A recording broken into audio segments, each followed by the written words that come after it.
आमच्या मागण्या पूर्ण केल्या नाही तर 17 तारखेला मराठवाड्यात कुणालाही ध्वजारोहण करू देणार नाही असा निर्वाणीचा इशारा मराठा आंदोलक राजश्री उमरेंनी दिला। मराठा आरक्षणासाठी त्यांचं आमरण उपोषण सुरू आहे। दरम्यान त्यांच्याशी बातचीत केली आमचे प्रतिनिधी विशाल करोळे यांनी। गेली 10 दिवस तुमचं उपोषण सुरू आहे, तब्येत सुद्धा खालावली आहे, मात्र तुम्ही ठाम आहात। जोपर्यंत आमच्या मागण्या मान्य होत नाहीत तोपर्यंत आम्ही आमच्या आमरण उपोषणावरती ठाम आहोत। बरं, काही सरकारचे प्रतिनिधी मंत्री वगैरे तुम्हाला भेटून गेले, तुमच्या मागण्या सरकार दरबारी पोहोचवणार असल्याचे आश्वासन त्यांनी दिले? आश्वासन फक्त त्यांनी एवढेच दिले की आम्ही चर्चा करू, पण त्या केलेल्या चर्चेचा पुरावा म्हणून अद्याप तरी शासनाकडून आम्हाला कुठलाही निरोप आलेला नाहीये। बरं, तुमच्या मागण्या तरी काय काय सांगाल तुमच्या माध्यमातून एक वेळा पुन्हा?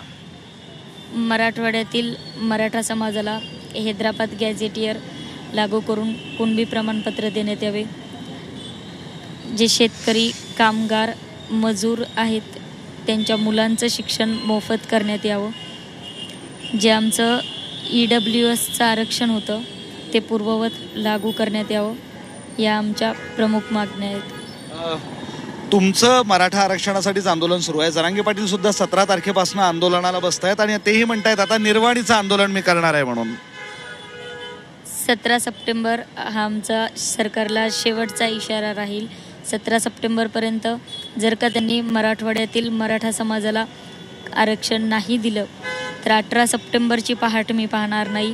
आणि त्याचबरोबर 17 सप्टेंबर मराठवाडा मुक्तीसंग्राम दिनानिमित्त कुठल्याही राजकीय नेत्यांना मराठवाड्यामध्ये ध्वजारोहणासाठी फिरता येणार नाही।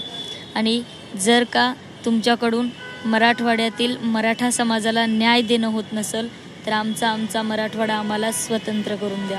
आता राज्य सरकार यांच्या मागण्यांची, यांच्या उपोषणाची कशी दखल घेते हेच पाहणं महत्त्वाचं ठरणार आहे।